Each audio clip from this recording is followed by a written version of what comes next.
ಮೊದಲು ಸೋಷಿಯಲ್ ಮೀಡಿಯಾದಲ್ಲಿ ಚರ್ಚೆ ಆಗುವ ಮೊದಲೇ ಸಭೆ ನಡೆದ ಸಂದರ್ಭದಲ್ಲಿ ಅಲ್ಲಿ ಪರವಿರೋಧವಾದಂತಹ ಅಭಿಪ್ರಾಯ ವ್ಯಕ್ತವಾಗಿದೆ. ಇವರಿಗೆ ಅಲ್ಲಿ ನಡೆತಿರುವ ಕಾಮಗಾರಿಗೆ ಬೆಂಬಲ ನೀಡುತ್ತಿರುವವರೇ ಸ್ಥಳೀಯರು. ಸ್ಥಳೀಯ ಒಬ್ಬ ವ್ಯಕ್ತಿಯ ಮುಂದಾಳತ್ವದಲ್ಲಿ ಈ ಕಾಮಗಾರಿಗಳು ನಡೀತಿರುವಂತದ್ದು. ಅದರೊಂದಿಗೆ ನೆಲಜಿ ಗೂತಪ್ಪ ದೇವಸ್ಥಾನದಲ್ಲಿ ಆ ಕೆಲಸ ಮಾಡುವವರಿಗೆ ಊಟ ಕೊಟ್ಟಿದ್ದಾರೆ ಅಂತ ಹೇಳುವಂಥದ್ದು ಚರ್ಚೆ ಆಗಿರುವಂತದ್ದು.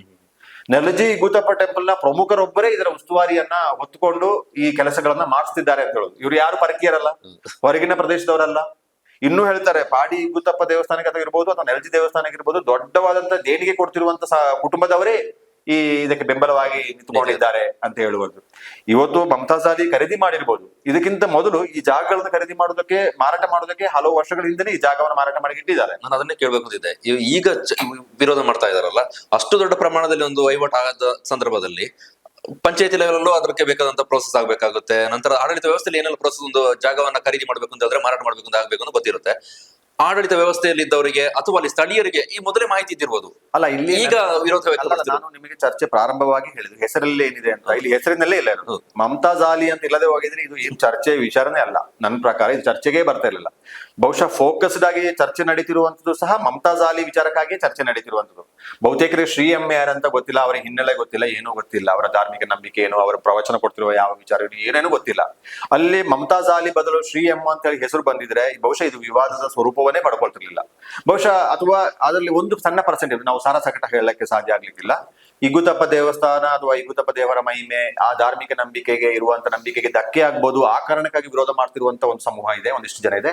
ಅವರಿಗೆ ವಾಸ್ತವ ನೆಲೆಗಟ್ಟಲೆ ಅವರಿದ್ದಾರೆ. ಅವರು ಮಮತಾಜ್ ಅಲಿ ಹೆಸರಿನ ಮೇಲೆ ಅವರಿಲ್ಲ.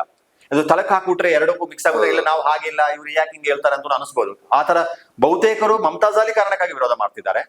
ಇನ್ನೊಂದು ಧಾರ್ಮಿಕ ನಂಬಿಕೆಗೆ, ಧಾರ್ಮಿಕ ಭಾವನೆಗೆ ಧಕ್ಕೆ ಆಗುತ್ತೆ ಅಂತ ಕಾರಣಕ್ಕಾಗಿ ವಿರೋಧ ಮಾಡುವವರು ಇದ್ದಾರೆ. ಇದೇ ತರ ತಲಕಾವೇರಿಯಲ್ಲೂ ಸಹ ರಾಜ್ಯದ ಒಂದು ಪ್ರತಿಷ್ಠಿತ ಮಠ, ಅಲ್ಲಿ ಒಂದು ಶಾಖಾ ಮಠ ತೆರೆಯೋದಕ್ಕೆ ಪ್ರಯತ್ನವನ್ನು ನಡೀತಿತ್ತು. ಮಂಡ್ಯ ಮೂಲದಿಂದ ಅನ್ನದಾನ ಮಾಡ್ತಾ ಇದ್ರು. ಅನ್ನದಾನ ಮಾಡ್ತಾ ಮಾಡ್ತಾ ಮಾಡ್ತಾ ಮಾಡ್ತಾ ಆ ಮಠದ ಶಾಖೆಯನ್ನ ಆವಾಗ ಅದಕ್ಕೆ ತೀವ್ರವಾದಂತಹ ವಿರೋಧವನ್ನ ವ್ಯಕ್ತಪಡಿಸಿದ್ರು. ಇಲ್ಲೊಂದು ಮತ್ತೊಂದು ಮಠ ಬಂದ್ರೆ ಇನ್ನೊಂದು ತಲಕಾವೇರಿ ಫೋಕಸ್ ಹಾಳಾಗುತ್ತದೆ, ಆ ಧಾರ್ಮಿಕ ನಂಬಿಕೆಗೆ ಹಾಳಾಗುತ್ತದೆ ಅಂತ ಹೇಳಿ ಕೊನೆಗೆ ಹೋಗಿ ಹೋಗಿ ಅವರ ಅನ್ನದಾನಕ್ಕೆ ಅಡ್ಡಿಪಡಿಸುವಂತ ಕಾರಣ ಇವತ್ತು ಅವರು ಅನ್ನದಾನಕ್ಕೂ ಬರದ ಪರಿಸ್ಥಿತಿ ಬಂದಿದೆ. ಅದರ ಪ್ರಕ್ರಿಯೆ ನಡೀತಿತ್ತು ಅಲ್ಲಿ. ಆವಾಗೂ ಅದನ್ನ ನೆಲೆಗಟ್ಟಲ್ಲಿ ದೊಡ್ಡ ಮಟ್ಟದ ವಿರೋಧವನ್ನ ವ್ಯಕ್ತಪಡಿಸಿದ್ರು. ಇವನ್ ತಲಕಾವೇರಿಲೂ ಸಹ ಅದೊಂದು ನೇಚರ್, ತಾಯಿ ಕಾವೇರಿ ನದಿ ಸ್ವರೂಪದಲ್ಲಿ, ನದಿ ಸ್ವರೂಪದಲ್ಲಿರುವ ದೇವಿ, ನದಿಯನ್ನ ಆರಾಧಿಸುವಂಥದ್ದು. ಆ ಸಂದರ್ಭದಲ್ಲಿ ಅಲ್ಲಿ ಯಾವುದೇ ಕಾಂಕ್ರೀಟ್ ಕಟ್ಟಡಗಳ ಅವಶ್ಯಕತೆಗಳಲ್ಲಿ ಇರುವ ಅಷ್ಟು ಅಭಿವೃದ್ಧಿಯೂ ಬೇಕಾಗಿಲ್ಲ ಅಂತ ಅಂದ್ಕೊಳ್ತೀನಿ ನಾನು. ಈಗ ಅಷ್ಟು ಅಭಿವೃದ್ಧಿನೂ ಬೇಕಾಗಿಲ್ಲ.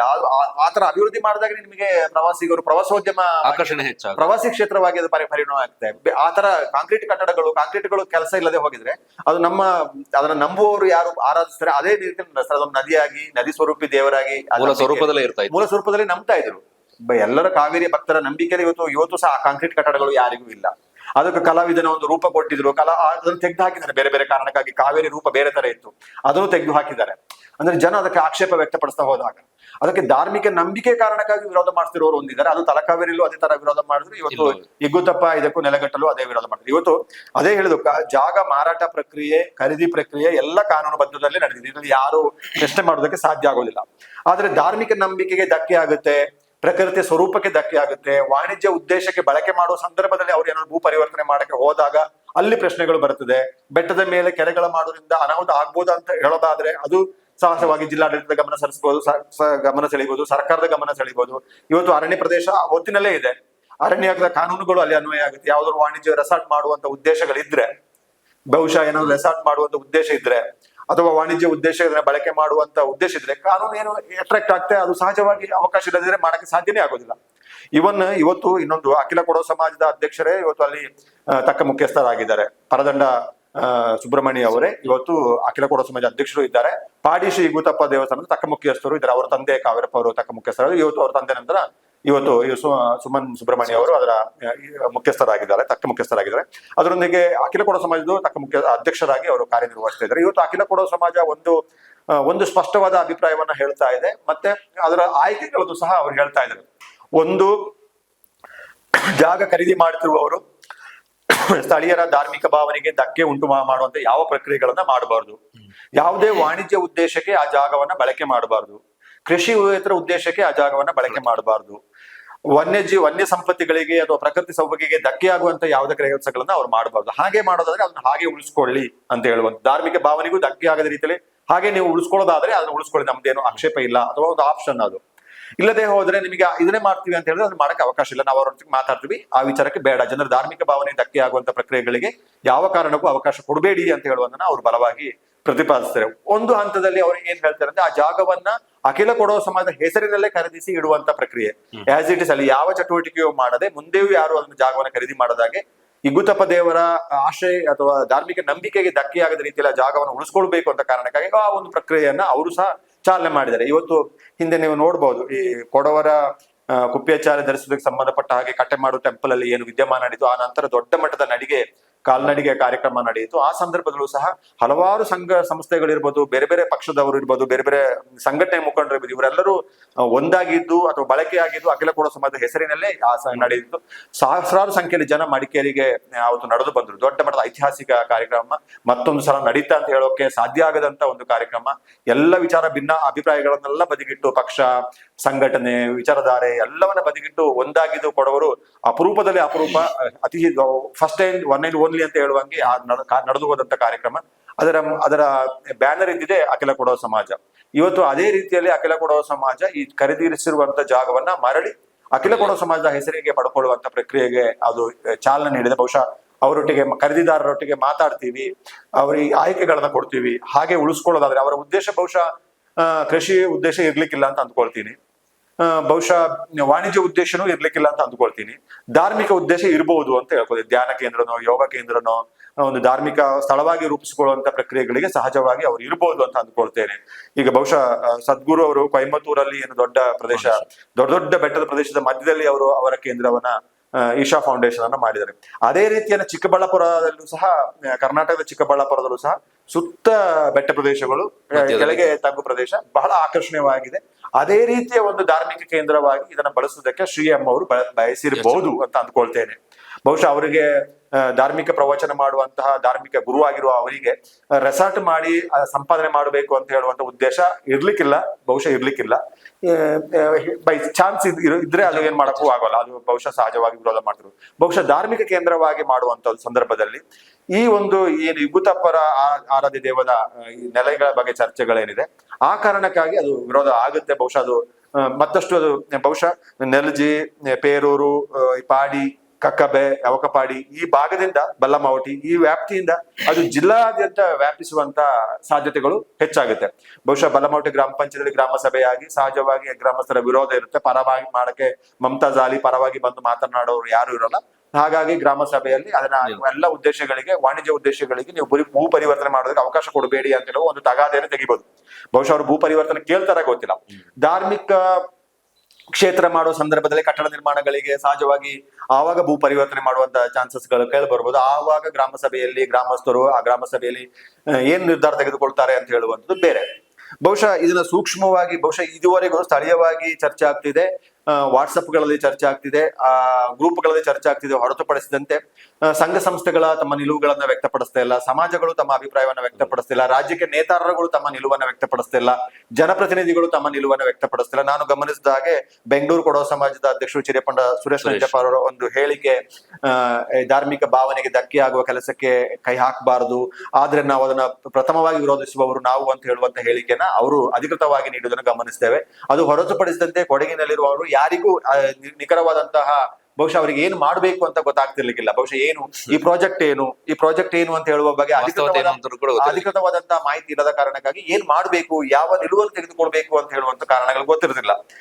ಸ್ಥಳೀಯವಾಗಿ ಇವತ್ತು ಬಲಮಟ್ಟು ಗ್ರಾಮ ಪಂಚಾಯತ್ ಗ್ರಾಮ ಸಭೆಯಲ್ಲಿ ತೀರ್ಮಾನ ಆದ ನಂತರನೂ ಸಹ ಸ್ಥಳೀಯವಾಗಿ ಏನಾದ್ರೂ ಒಂದು ನಿರ್ಧಾರ ಆಗದೆ ಹೋದ್ರೆ, ಪ್ರಾಜೆಕ್ಟ್ ಏನಿದೆ ಅಥವಾ ಅವರು ಮಾಡುವಂತಹ ಯೋಜನೆಗಳ ಬಗ್ಗೆ ಅಧಿಕೃತವಾಗಿ ಮಾಹಿತಿಯನ್ನು ಕೊಟ್ಟರೆ, ಬಹುಶಃ ಶ್ರೀ ಎಂ ಅವರು ಕೊಡಗಿಗೆ ಆಗಮಿಸ್ತಿದ್ದಾರೆ ಅಂತ ಹೇಳುವ ಮಾಹಿತಿ, ಬಹುಶಃ ಆಂತರಿಕವಾಗಿ ಚರ್ಚೆ ಮಾಡಿ ಏನ್ ಮಾಡ್ಬೇಕು ಅಂತ ಹೇಳಿ ಅವರಿಗೆ ಏನು ಫೀಡ್ಬ್ಯಾಕ್ ಹೋಗಿದೆಯೋ, ಅವರೇನು ನಿರ್ಧಾರ ತೆಗೆದುಕೊಳ್ತಿರೋ ಅಂತ ಹೇಳೋದು ಅರಿವಾಗಿಲ್ಲ. ಆದ್ರೆ ನನಗೆ ಸಿಕ್ಕ ಮಾಹಿತಿಯ ಪ್ರಕಾರ ಅವರಿಗೆ ಯಾರು ಇಲ್ಲಿ ಸಂಪರ್ಕ ಇದ್ದಾರೆ ಅವರ ಮಾತಿನ ಪ್ರಕಾರ ಅವರು ಜಾಗವನ್ನ ತಿರುಗಿ ನೀಡುವುದಕ್ಕೆ, ವಾಪಸ್ ನೀಡುವುದಕ್ಕೆ ರೆಡಿ ಇದ್ದಾರೆ ಅಂತ ಹೇಳುವ ಮಾತು ಬಂದಿದೆ. ಬಹುಶಃ ಯಾರು ಮಾರಾಟ ಮಾಡಿದ್ರೆ ಅವರು ತೆಗೆದುಕೊಳ್ಳೋ ಚಾನ್ಸಸ್ ಇಲ್ಲ. 25 ಲಕ್ಷಕ್ಕೆ ಆ ಭಾಗದಲ್ಲಿ ಜಾಗವನ್ನ, ಕಾಡು ಪ್ರದೇಶನ 25 ಲಕ್ಷ ಎಕರೆ ಕೊಟ್ಟವರು ವಾಪಸ್ ತಗೊಳಕ್ ಚಾನ್ಸ್ ಇಲ್ಲ. ಅವ್ರು 3 ಕೋಟಿ ತಗೊಂಡು ಇನ್ನೇನ್ ಮಾಡಿದಾರೋ ಅವ್ರು ಖುಷಿಯಲ್ಲಿ ಇರ್ಬೋದು, ಅವ್ರಿಗೆ ಉಸಾಬರಿ ಬೆಳೆ ಚರ್ಚೆ ಮಾಡ್ಕೊಂಡು ಇರ್ಬೋದು.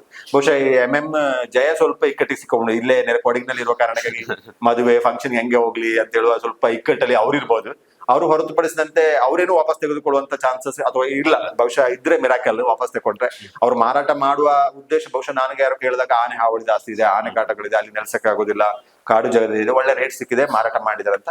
ಬಹುಶಃ ಕ್ರೌಡ್ ಫಂಡಿಂಗ್ ಮಾಡುವಂತ ಪ್ರಕ್ರಿಯೆಗಳಿಗೆ ಸಮುದಾಯದವರು ಇಳಿದ್ರೆ ಒಂದು 10-12 ಕೋಟಿ ಕಲೆಕ್ಷನ್ ಏನು ದೊಡ್ಡ ವಿಚಾರಗಳೆಲ್ಲ ಇಗುತಪ್ಪ ನಮ್ಮ ಧಾರ್ಮಿಕ ನಂಬಿಕೆ ಧಕ್ಕೆ ಆಗದಾಗೆ ಉಳಿಸ್ಕೊಳ್ಬೇಕು ಅಂತ ಹೇಳಿ ಮನಸ್ಸು ಮಾಡಿದ್ರೆ ಕ್ರೌಡ್ ಫಂಡಿಂಗ್ ಮಾಡಿದ್ರೆ ಅದು ಸಾಧ್ಯತೆ ಆಗ್ಬೋದು. ಅದು ಇನ್ನೊಂದು ರೀತಿಯ ತೀವ್ರ ಸ್ವರೂಪವನ್ನ ಪಡೆದುಕೊಳ್ಳುವ ಬದಲು ಒಂದು ನಿರ್ಧಾರವನ್ನ ತೆಗೆದುಕೊಳ್ಬೇಕು. ಸುಮ್ಮನೆ ಹಾಗೆ ಕೋಮದಲ್ಲಿ ಇಡುವಂಥದ್ದು ಅಥವಾ ಇದು ನೀವು ಹೇಳಿದಾಗೆ ಒಂದು ವಾರದಲ್ಲಿ ಚರ್ಚೆ ತೀವ್ರ ಸ್ವರೂಪ ಆಗಿದೆ, ಅದಕ್ಕೆ ಮೊದಲೇ ಬಂದಿದೆ. ಮೊದಲು ಮೆಸೇಜ್ ಬಂದಾಗ ಏನು ಬಂತು ಅಂತ ಹೇಳಿದ್ರೆ, ಇಗುತಪ್ಪ ದೇವಸ್ಥಾನದ ಸಾನ್ನಿಧಿಯಲ್ಲಿ ಒಬ್ಬ ಮುಸ್ಲಿಂ ಜಾಗ ಖರೀದಿ ಮಾಡಿದ್ದಾರೆ, ಅಲ್ಲಿ ಯಾವ ಕೊಡೋರು ಹೊರತುಪಡಿಸಿದಂತೆ ಬೇರೆ ಯಾರು ಇಲ್ಲ, ಹೀಗೆ ಬಂದ್ರೆ ಇನ್ನೇನೋ ಆಗೋಗುತ್ತೆ ಅಂತ ಹೇಳುವ ಆತಂಕವನ್ನೇ ಪ್ರಥಮವಾಗಿ ವ್ಯಕ್ತಪಡಿಸುದು. ಅದು ಹೋಗ್ತಾ ಹೋಗ್ತಾ ಹೋಗ್ತಾ ಅದು ಶ್ರೀ ಎಂ ಅಂತ ಹೇಳುವಂತ ಹೆಸರು ಬಂದಿರುವಂತದ್ದು, ಯಾರು ಅಂತ ಹೇಳುವಂತ ಚರ್ಚೆಗಳಿಗೆ, ಅದು ಇನ್ನೂ ವಿಸ್ತಾರವಾಗಿ ಚರ್ಚೆಗಳಿಗೆ ಇನ್ನೂ ಬಂದಿಲ್ಲ. ಯಾರು ಬಹುತೇಕರು ಆ ನೆಲೆಗಟ್ಟಿನಲ್ಲಿ ಚರ್ಚೆ ಮಾಡದಿರುವಂತದ್ದು ಸಹ ಗಮನಿಸಿದ್ದೇವೆ.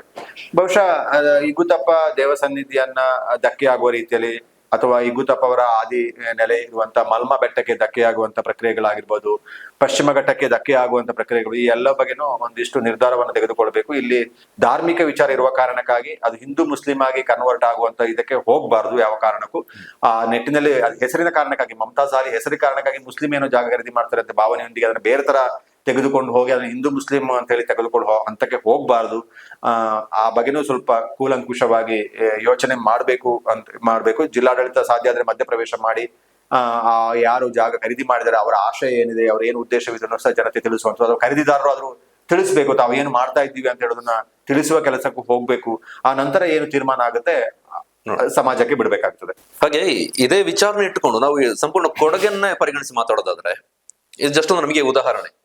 ಒಂದು ಬೆಟ್ಟ ಪ್ರದೇಶ ಅಥವಾ ನಮ್ಮ ಕೊಡಗು ಅಂದಾಕ್ಷಣ ನಮಗೆ ಇಲ್ಲಿನ ಪ್ರತಿಯೊಂದು ಗ್ರಾಮದಲ್ಲೂ ಕೂಡ ಧಾರ್ಮಿಕ ನಮಗೆ ಐತಿಹಾಸಿಕ ಮಹತ್ವ ಇರುವಂತಹ ಪ್ರದೇಶಗಳು ಅನೇಕ ಇದ್ದಾವೆ. ಹೀಗೆ ಬರಬಾರ್ದು ನಾವು ಈ ಜಾಗ ಮಾರಾಟ ಮಾಡೋದು ಖರೀದಿ ಮಾಡೋದನ್ನ ಪ್ರಶ್ನೆ ಮಾಡೋದಕ್ಕಾಗೋದಿಲ್ಲ. ನಮ್ಮ ಭಾರತ ದೇಶದಲ್ಲಿ ಯಾರು ಬೇಕಾದ್ರೂ ಎಲ್ಲಿ ಹೋಗಿ ಬೇಕಾದ್ರೂ ಖರೀದಿ ಮಾಡುವಂತ ಅವಕಾಶ ಇದೆ, ಅದು ಆಗ್ತಾ ಇದೆ ಕೂಡ. ಆದ್ರೆ ಈ ಕೊಡಗಿನಂತಹ ಒಂದು ಸೂಕ್ಷ್ಮ ಪ್ರದೇಶದಲ್ಲಿ ನಾವು ಜಾಸ್ತಿ ದುಡ್ಡು ಸಿಕ್ತು ಅಂತ ತಕ್ಷಣ ಜಾಗವನ್ನ ಮಾರಿ ಅದನ್ನ ಬೇರೆಯವನು ಪರ್ಚೇಸ್ ಮಾಡ್ತಾನೆ. ಅಲ್ಲಿ ಆಗುವಂತಹ ಚಟುವಟಿಕೆಗಳು ಭವಿಷ್ಯದಲ್ಲಿ ಕೊಡಗನ್ನ ಯಾವ ರೀತಿಗೆ ತೆಗೆದುಕೊಂಡು ಹೋಗುತ್ತೆ. ಈಗ ಆಲ್ರೆಡಿ ಅನೇಕ ಪ್ರದೇಶಗಳಲ್ಲಿ ಕಾಟೇಜಸ್ ಆಗಿದೆ, ರೆಸಾರ್ಟ್ ಆಗಿದೆ, ಬೇರೆ ಬೇರೆ ವಾಣಿಜ್ಯ ಚಟುವಟಿಕೆಗಳಾಗಿದೆ. ಎಲ್ಲೂ ಕೂಡ ಆಕ್ರೋಶ ಹೊರ ಬಂದಂತ ಸಂದರ್ಭದಲ್ಲಿ ಹೇಗೆ ಬಾಯಿ ಮುಚ್ಚಿಸ್ಬೇಕು ಆ ರೀತಿ ಬಾಯಿ ಮುಚ್ಚಿಸಿ ಅವ್ರನ್ನ ತಣ್ಣಗಾಗಿಸುವಂತ ಪ್ರಯತ್ನಗಳು ಆಗಿದ್ದಾವೆ. ಈ ರೀತಿಯ ಆದಂತಹ ಸಂದರ್ಭದಲ್ಲಿ ಭವಿಷ್ಯದಲ್ಲಿ ಕೊಡಗಿನ ಚಿತ್ರಣವನ್ನ ಕೊಡಗಿಗೆ ಯಾವ ರೀತಿಯಾದಂತಹ ಒಂದು ಆತಂಕ ಎದುರಾಗ್ಬೋದು ಅಂತ ಅನ್ಸುತ್ತೆ? 100% ಇದು ಕೊಡಗಿನ ಮೂಲ ಸ್ವರೂಪ ಪೂರ್ಣ ಪ್ರಮಾಣದಲ್ಲಿ ಹೋಗುವಂತ ಪ್ರಕ್ರಿಯೆಗಳು ಈಗಾಗಲೇ ಅವೆಲ್ಲೋ ಧಕ್ಕೆ ಆಗ್ತಿರುವಂತೆ. ಇವತ್ತು ಕೊಡಗಿನ ಆಗ್ತಿರುವಂತ ಪ್ರವಾಸೋದ್ಯಮದಿಂದ ಸ್ಥಳೀಯರಿಗೆ ಒಂದಷ್ಟು ಜನಕ್ಕೆ ಲಾಭ ಆಗ್ತಿರಬಹುದು. ಪ್ರತ್ಯಕ್ಷ ಅಥವಾ ಪರೋಕ್ಷವಾಗಿ ಪ್ರವಾಸೋದ್ಯಮನ ಅವಲಂಬಿಸಿರುವ ಸ್ಥಳೀಯರಿಗೆ ಒಂದಿಷ್ಟು ಪ್ರಯೋಜನಗಳಾಗ್ತಿರ್ಬೋದು. ಅದು ಹೊರತುಪಡಿಸಿದಂತೆ ಇವತ್ತು ದೊಡ್ಡ ಮಟ್ಟದ ಪ್ರಯೋಜನ ಹೊರಗಿನಿಂದ ಬಂದು ಜಾಗ ಖರೀದಿ ಮಾಡಿ ಈ ಉದ್ಯಮವನ್ನು ನಡೆಸ್ತಿರುವವರಿಗೆ ಸಿಗ್ತಿರುವಂತ ಪ್ರವಾಸೋದ್ಯಮ ನೆಲೆಗಟ್ಟಲೆ ಯೋಚನೆ ಮಾಡುವಾಗ ಇವನು ಉದ್ಯೋಗಿಗಳು ಸಹ ಇವತ್ತು ಹೊರಗಿನಿಂದ ಬಂದು ಇಲ್ಲಿ ನೆಲೆಸ್ತಾ ಇದ್ದಾರೆ. ಹೊರ ಪ್ರದೇಶದಿಂದ ಜಾಗವನ್ನ ಖರೀದಿಸಿ ಇವತ್ತು 2 ತರದ ಜಾಗವನ್ನ 2-3 ತರದ ಜಾಗವನ್ನ ಖರೀದಿ ಮಾಡ್ತಿದ್ದಾರೆ. ಪ್ರವಾಸೋದ್ಯಮದ ಕಾರಣಕ್ಕಾಗಿ ಈ ಕೊಡಗಿನ ಜಾಗಗಳನ್ನ ಖರೀದಿ ಮಾಡ್ತಿದ್ದಾರೆ. ಇನ್ನೊಂದಿಷ್ಟು ಜನ ಇನ್ವೆಸ್ಟ್ಮೆಂಟಿಗೆ ರಾಜಕಾರಣಿಗಳಿರ್ಬೋದು, ಉದ್ಯಮಿಗಳಿರ್ಬೋದು, ತಮ್ಮ ಕಪ್ಪು ಹಣಗಳನ್ನ ವೈಟ್ ಮನಿ ಮಾಡೋದಕ್ಕೆ, ಬ್ಲಾಕ್ ಮನಿನ ವೈಟ್ ಮನಿ ಮಾಡೋದಕ್ಕಿರ್ಬೋದು, ತಮ್ಮ ಹೇರಳವಾದಂತಹ ಸಂಪತ್ತನ್ನ ಇಲ್ಲಿ ಇನ್ವೆಸ್ಟ್ಮೆಂಟ್ ಮಾಡೋದಕ್ಕಿರ್ಬೋದು, ಇದು ಮುಂದೊಂದು ದಿನಕ್ಕೆ ನಮಗೆ ಲಾಭ ಆಗ್ಬೋದು ಅಂತ ಇರ್ಬೋದು. ಹೀಗಾಗಿ 100 ಎಕರೆ ಜಾಗವನ್ನ ತುಂಬಾ ರಾಜಕಾರಣಿಗಳು ಖರೀದಿ ಮಾಡಿ, ನಮ್ಮ ರಾಜ್ಯದವರು ಸೇರಿದಂತೆ ಅಕ್ಕಪಕ್ಕದ ರಾಜ್ಯದವರು ಸಹ ಬಂದು ಇಲ್ಲಿ ದೊಡ್ಡ ಪ್ರಮಾಣದ ಜಾಗವನ್ನ ಖರೀದಿ ಮಾಡಿ ಇಟ್ಕೊಂಡಿದ್ದಾರೆ. ಉದ್ಯಮಿಗಳಿರ್ಬೋದು, ಬೇರೆ ಬೇರೆ ಜನ ಇವತ್ತು ಕೃಷಿ ಭೂಮಿಯನ್ನ, ತೋಟಗಳನ್ನೆಲ್ಲ, ಬೆಟ್ಟ ಪ್ರದೇಶಗಳನ್ನೆಲ್ಲ ಖರೀದಿ ಮಾಡಿ ಇಟ್ಕೊಂಡಿದ್ದಾರೆ. ಇನ್ನೊಂದಷ್ಟು ಜನ ಪ್ರವಾಸೋದ್ಯಮದ ನೆಲೆಗಟ್ಟಿನಲ್ಲಿ ಇತ್ತೀಚಿನ ಖರೀದಿಗಳೆಲ್ಲ ಆಗ್ತಿರುವಂತದ್ದು ಪ್ರವಾಸೋದ್ಯಮದ ನೆಲೆಗಟ್ಟಿನಲ್ಲೇ ದೊಡ್ಡ ಪ್ರಮಾಣದ ಖರೀದಿ ಆಗ್ತಿರುವಂತದ್ದು. ಇಲ್ಲಿ ಕೃಷಿ ಮಾಡಬೇಕು, ತೋಟ ಮಾಡಬೇಕು ಅಂತ ಹೇಳಿ ಖರೀದಿ ಮಾಡ್ತಿರುವವರು ಬಹಳ ಕಡಿಮೆ. ಇನ್ನೊಂದಿಷ್ಟು ಜನ ಖರೀದಿ ಮಾಡ್ಕೊಂಡು ಅದನ್ನ ಕನ್ವರ್ಷನ್ ಮಾಡಿ ಸೈಟ್ಗಳು ಮಾಡಿ ಮಾರಾಟ ಮಾಡಬೇಕು ಅಂತ ಹೇಳೋ ಕಾರಣಕ್ಕಾಗಿ ಖರೀದಿ ಮಾಡ್ತಾರೆ. ಸೈಟ್ ಮಾಡಿ ಮಾರಾಟ ಮಾಡೋದಕ್ಕಾಗಿ ವಿಲ್ಲಗಳನ್ನು ಖರೀದಿ ಮಾಡಿ ಕಾಫಿ ತೋಟಗಳನ್ನು ಖರೀದಿ ಮಾಡಿ 2-3 ಎಕರೆ ಒಂದು ವಿಲ್ಲಾ ಕಟ್ಟಿ ಒಂದು 2-3 ಎಕರೆ ಕಾಫಿ ತೋಟ ಮಾಡಿ ಅದನ್ನ ಮಾರಾಟ ಮಾಡುವ ಪ್ರಕ್ರಿಯೆಗಳನ್ನ ನಡೀತಾ ಇದೆ. ಇವತ್ತು ಕೃಷಿ ಭೂಮಿಗಳು ಬಹುತೇಕ ಪಾಳು ಬಿದ್ದಿದೆ. ಅದನ್ನ ಭೂ ಪರಿವರ್ತನೆ ಮಾಡಿ ನಿವೇಶನಗಳಾಗಿ ಪರಿವರ್ತನೆ ಮಾಡ್ತಿದ್ದಾರೆ. ಕೃಷಿ ಭೂಮಿ ಬಹುತೇಕ ಹೋಗಿದೆ. ಬಹುಶಃ ಕೊಡಗಿನ ಜನರ ಸಂಸ್ಕೃತಿ ಏನಿದೆ ಅಂತಂದ್ರೆ ಕೃಷಿ ಪ್ರಧಾನವಾದಂತ ಸಂಸ್ಕೃತಿ. ಕೊಡಗಿನವರು ಇಲ್ಲಿ ಏನು ಅವರ ಹಬ್ಬ ಹರಿದಿನಗಳಿರ್ಬೋದು, ಜೀವನ ಕ್ರಮಗಳೆಲ್ಲವೂ ಕೃಷಿಯನ್ನ ಆಧಾರಿತವಾಗಿತ್ತು. ಈಗ ಕಾವೇರಿ ಸಂಕ್ರಮಣ ಇರ್ಬೋದು, ಕೈಲ್ಮೂರ್ತ ಇರ್ಬೋದು, ಪುತ್ತರಿ ಹಬ್ಬ ಇರ್ಬೋದು, ಇದೆಲ್ಲವೂ ಸಹ ಕೃಷಿಯನ್ನ ಆಧಾರಿತವಾದಂತ ಹಬ್ಬಗಳು, ಹರಿದಿನಗಳು, ಇವನ್ ಬದುಕಿನ ಎಲ್ಲ ಸಂಸ್ಕೃತಿಗಳು ಸಹ, ಜೀವನ ಕ್ರಮಗಳಿರ್ಬೋದು, ಉಡುಗೆ ತೊಡುಗೆ ಇರ್ಬೋದು, ಆಹಾರ ಪದ್ಧತಿ ಇರ್ಬೋದು, ಇದೆಲ್ಲವೂ ಕೃಷಿಯನ್ನ ಅವಲಂಬಿಸಿದೆ. ಇವತ್ತು ಕೃಷಿಯಿಂದ ವಿಮುಖರಾಗ್ತಾ ಹೋದರೆ, ಮೂಲವನ್ನೇ ಬಿಟ್ಟ ನಂತರ ನಿಮಗೆ ಯಾವ ಪದ್ಧತಿ, ಪರಂಪರೆ, ಸಂಸ್ಕೃತಿ, ಆಚಾರ ವಿಚಾರ, ಉಡುಗೆ ತೊಡುಗೆ ಏನು ಮಹತ್ವ ಇದೆ? ಎಲ್ಲ ಸಿಂಬಾಲಿಕ್ ಆಗಿ ಹೋಗ್ತದೆ. ಸಾಂಕೇತಿಕವಾಗಿ ಅಷ್ಟೇ ನೀವು ಇದನ್ನೆಲ್ಲವನ್ನ ಮಾಡ್ತೀರಿ. ಇವತ್ತು ಹಬ್ಬ ಹರಿದಿನಗಳು ಸಾಂಕೇತಿಕವಾಗ್ತಾ ಇದೆ, ನಿಮ್ಮ ಜೀವನ ಕ್ರಮಗಳು ಸಾಂಕೇತಿಕವಾಗ್ತಾ ಇದೆ. ಯಾವ ಮೂಲದಲ್ಲಿ ಇಲ್ಲ, ಎಲ್ಲ ಬೇರೆ ರೀತಿ ಹೋಗಿದೆ. ನೀವು ನಮಗೆ ಕೃಷಿಯೇ ಮಾಡ್ತಿಲ್ಲ ಅಂತ ಹೇಳಿದ್ರೆ ನಮಗೆ ಏನ್ ನೈತಿಕತೆ ಇದೆ ಹಬ್ಬ ಹರಿದಿನಗಳ ಆಚರಣೆ ಮಾಡೋಕೆ? ಯಾವುದೂ ಇಲ್ಲ ಇವತ್ತು, ಯಾವುದೂ ಇಲ್ಲ. ನಾವು ಈಗ ಕೈಮೂರ್ತ ಮಾಡೋಕೆ ಏನಿದೆ? ನಾವು ಕೃಷಿ ಮಾಡದೆ ಹೋದ್ರೆ ಕೈಮೂರ್ತ ಮಾಡಕ್ಕೆ ಏನ್ ನೈತಿಕತೆ ಇದೆ? ಕೈಮೂರ್ತ ಕೃಷಿ ಮಾಡದೆ ಹೋದ್ರೆ ಪುತ್ತರಿ ನಮ್ಮೆ ಮಾಡೋದಕ್ಕೆ ಏನು ನೈತಿಕತೆ ಇದೆ? ಕೇವಲ ಸಾಂಕೇತಿಕ ಒಂದಷ್ಟು ಗಿಡ ನಟ್ಟು ಅಲ್ಲಿ ಕತ್ತರಿಸುವಂತಹ ಪರಿಸ್ಥಿತಿ ಬಂದಿದೆ. ಹೂಕೊಂಡಗಳಲ್ಲಿ ಮಾಡುವಂಥದ್ದು, ಒಂದು ಮನೆ ಮುಂದೆ ಅಂಗಳದಲ್ಲಿ ಮಾಡ್ಕೊಳ್ಳೋ ಕದಿರು ತೆಗೆದಕ್ಕಾಗಿ ಮಾಡುವಷ್ಟು ಮಟ್ಟಿಗೆ ಇವತ್ತು ಹೋಗಿ ನಾವು ಮೂಲವನ್ನ ಬಿಟ್ಟು ಹೋಗಿದ್ದೇವೆ. ಬಹುಶಃ ನಾವು ಕೃಷಿ ಇದ್ದಿದ್ರೆ ಇದು ಯಾವುದು ನಡೀತಿರ್ಲಿಲ್ಲ. ಇವತ್ತು ಕೃಷಿ ಲಾಭದಾಯಕ ಅಲ್ಲ ಅಂತ ಹೇಳುವ ಕಾರಣಕ್ಕಾಗಿರ್ಬೋದು, ಮಳೆ ಬೆಳೆಯ ಸಮಸ್ಯೆಗಳಿರ್ಬೋದು, ಕಾಡಾನೆ ವನ್ಯಪ್ರಾಣಿಗಳ ಸಮಸ್ಯೆಗಳಿರ್ಬೋದು, ಈ ಅದಕ್ಕಿಂತ ಜಂಜಾಟಗಳು ಬೇಡ ಅಂತ ಹೇಳಿ ವಿದ್ಯಾವಂತರು ಹೋಗಿ ನಗರ ಪ್ರದೇಶಗಳಿಗೆ ಸೇರ್ಕೊಂಡಿರುವಂತ, ಉದ್ಯೋಗಕ್ಕಾಗಿ ವಿದ್ಯಾಭ್ಯಾಸಕ್ಕಾಗಿ ಹೋದವರು ಉದ್ಯೋಗವನ್ನ ಆರಿಸಿಕೊಂಡ ನಂತರ ಮರಳಿ ಬರೋದಕ್ಕೆ ಅವರು ಸಿದ್ಧರಿಲ್ಲದಿರ್ಬೋದು, ITBT ಯಲ್ಲಿ ಸೇರ್ಕೊಂಡಿರ್ಬೋದು, ಸೇನೆಗೆ ಸೇರಿದಿರ್ಬೋದು, ಯಾರು ಮರಳಿ ಊರುಗಳಿಗೆ ಬರ್ತಾ ಇಲ್ಲ. ಅಲ್ಲೊಂದು ಇಲ್ಲೊಂದು ಅಷ್ಟೇ ಜನ ಬಂದು ಊರಲ್ಲಿ ಸೇರ್ತಿದ್ದಾರೆ ಬಿಟ್ರೆ ಅವ್ರನ್ನೇ ಅಚ್ಚರಿ ನೋಡಿದ್ರೆ ಯಾಕೆ ವಾಪಸ್ ಇವನು ಬಂದ, ಯಾಕಾಗಿ ಊರಿಗೆ ಬಂದ, ಅಥವಾ ಅವ್ರು ಬಂದ್ರೆ ಅವನಿಗೆ ವಿಶೇಷ. ಬರೋದು ಆಗ ಆಶ್ಚರ್ಯ ಇರ್ಬೋದು, ಬಂದಿದ್ದು ಆಶ್ಚರ್ಯ ಇರ್ಬೋದು, ಇರುವುದು ಆಶ್ಚರ್ಯ ಇರ್ಬೋದು, ವಾಪಸ್ ಕೃಷಿಗೆ ಯಾಕೆ ಬಂದ ಅಂತ ಹೇಳೋದು ಅದು ಕೆಲವು ಜನಗಳು ಆಗ್ತಿರುವಂಥದ್ದು. ಇವತ್ತು ಯಾವುದೇ ನಿಯಂತ್ರಣ ಇಲ್ಲದ ರೀತಿಯಲ್ಲಿ ಜಾಗಗಳು ಮಾರಾಟ ಆಗ್ತಾ ಇದೆ. ಇದು ನಿಜವಾಗ್ಲೂ ಕೊಡಗಿನ ಮೂಲ ಸ್ವರೂಪಕ್ಕೆ ಧಕ್ಕೆ 100% ಆಗಿದೆ. ಬಹುಕಾಲಗಳಿಂದ ಸಾಕಷ್ಟು ಜನ ಇದನ್ನ ಉಳಿಸ್ಕೊಳ್ಬೇಕು. ಹೊರಗಿನಿಂದ ಜಾಗ, ನೀವು ಹೇಳಿದಾಗೇನೆ ನಮಗೆ ದೇಶದ ಕಾನೂನು ಭಾಗದೊಳಗೆ ಯಾರು ಬೇಕಾದ್ರೂ ಎಲ್ಲಿ ಜಾಗ ಖರೀದಿ ಮಾಡಬಹುದು, ಎಲ್ಲಿ ಬೇಕಾದ್ರೆ ಬಾಳ್ವೆ ನಡೆಸಬಹುದು, ಅದು ನಮ್ಮ ದೇಶದಲ್ಲಿ ಕಾನೂನು ಭಾಗದಲ್ಲಿ ಅವಕಾಶಗಳಿದ್ದೇ ಇದೆ. ಆದ್ರೆ ಹಾಗೆ ಬರುವವರಿಗೆ ಇಲ್ಲಿಯ ಜನರ ಅಸ್ಮಿತೆಗಳ ಬಗ್ಗೆ ಆಸಕ್ತಿಗಳಿರೋದಿಲ್ಲ, ಸ್ಥಳೀಯರ ಇಷ್ಟಗಳ ಬಗ್ಗೆ ಅವರಿಗೆ ಬೇಕಾಗಿರೋದಿಲ್ಲ, ಧಾರ್ಮಿಕ ಭಾವನೆ, ನಂಬಿಕೆ, ಅವರ ಜೀವನ ಕ್ರಮಗಳು ಯಾವ್ದ್ಯಾವ್ದು ಬೇಕಾಗಿರೋದಿಲ್ಲ. ಆತ ಕೇವಲ ಆತನ ಲಾಭದ ಲೆಕ್ಕಾಚಾರ ಮಾತ್ರ ಹೌದು. ಈಗ ರಾಜಕಾರಣಿಗಳಿರ್ಬೋದು, ಉದ್ಯಮಿಗಳಿರ್ಬೋದು, ಇವರೆಲ್ಲ ಜಾಗ ಖರೀದಿ ಮಾಡುವವರು ಸುತ್ತಮುತ್ತದ ಊರುಗಳನ್ನ ಫಸ್ಟ್ ಜನ ಇಟ್ಕೊಳ್ತಾರೆ. ಇವ್ರು ಏನ್ ಮಾಡ್ತಾರೆ, ಅಲ್ಲಿರುವ ಧಾರ್ಮಿಕ ಕೇಂದ್ರಕ್ಕೆ ಏನು ಬೇಕಾದ್ರೂ, ದೇವಸ್ಥಾನ ಕಟ್ಟಿ ಕೊಡೋದಕ್ಕೆ, ನವೀಕರಣಕ್ಕೆ ಎಲ್ಲರ ಕೊಡುಗೆಗಳು ಇವರೇ. ಇವರು 2,000 3,000 ಮನೆಗೆ ಅಲದು ಯಾರು ಕೊಡೋದಿಲ್ಲ. ಇವರು ಬಂದು 10 ಲಕ್ಷ 5 ಲಕ್ಷ ಕೊಟ್ಟ ತಕ್ಷಣ ನಂದು ಗ್ರಾನೈಟ್ ಫ್ರೀ, ನಂದು ಮರಳು ಫ್ರೀ, ನಂದು ಇದು ಫ್ರೀ ಅಂತ ಹೇಳುವಾಗ ಊರವ್ರ ಜನ ಎಲ್ಲ ಫ್ರೀ. ಅವರೊಟ್ಟಿಗೆ ಹೋಮ್ ಸ್ಟೇ ರೆಸಾರ್ಟ್ ಅಸೋಸಿಯೇಷನ್ ಅಧ್ಯಕ್ಷರು ಎಚ್ಚರಿಕೆ ಕೊಟ್ಟರು, ಈ ಪ್ರವಾಸೋದ್ಯಮದ ಬಗ್ಗೆ ಬೇಕಾಬಿಟ್ಟು ಚರ್ಚೆ ಮಾಡ್ತಾರೆ. ಇವರು ಈ ಚರ್ಚೆ ಮಾಡೋದನ್ನ ನಿಲ್ಲಿಸದಿದ್ದರೆ ಹೋಗಿ ನಾವು ಕಾನೂನು ಕ್ರಮ ತೆಗೆದುಕೊಳ್ತೀವಿ ಅಂತ ಹೇಳ್ತಾರೆ. ಕೊಡಗಿನ ಹಿತಾಸಕ್ತಿಗೆ ಧಕ್ಕೆಯಾಗುವಾಗ ಇದೇ ಗಟ್ಟಿ ಧ್ವನಿ ನಿಮ್ಮಿಂದ ಬರ್ಬೇಕಾಗಿತ್ತು, ಇದೇ ಗಟ್ಟಿ ಧ್ವನಿ ಬರ್ಬೇಕಾಗುತ್ತೆ. ನಿಮಗೆ ಆವಾಗ ಏನು ಅನ್ಸೋದಿಲ್ಲ. ಪ್ರವಾಸೋದ್ಯಮದಿಂದನೇ ಕೊಡಗು ನಿಂತಿದೆ ಅಂತ ಹೇಳುವ ಭ್ರಮೆ ಸೃಷ್ಟಿ ಮಾಡುವಂತ ಅಗತ್ಯತೆಗಳಿಲ್ಲ. ಪ್ರವಾಸೋದ್ಯಮದಿಂದ ಕೊಡಗಿನ ಹೆಸರಿಗೆ ತಂದಿರುವ ಕಳಂಕವನ್ನ ಅಳಸಕ್ಕೆ ಹಾಕೋದಿಲ್ಲ ಅಂತ ಹೇಳುವ ಅರಿವು ನಿಮಗೆ ಇರ್ಬೇಕಾಗತ್ತೆ. ಇವರ ಈ ಆಸಕ್ತಿ ಅಲ್ಲಿರ್ಬೇಕು. ಅಲ್ಲಿ ಏನು ಅವರಿಗೆ ಆವಾಗ ರಕ್ತ ಹೆಪ್ಪುಗಟ್ಟೋಗಿದೆ.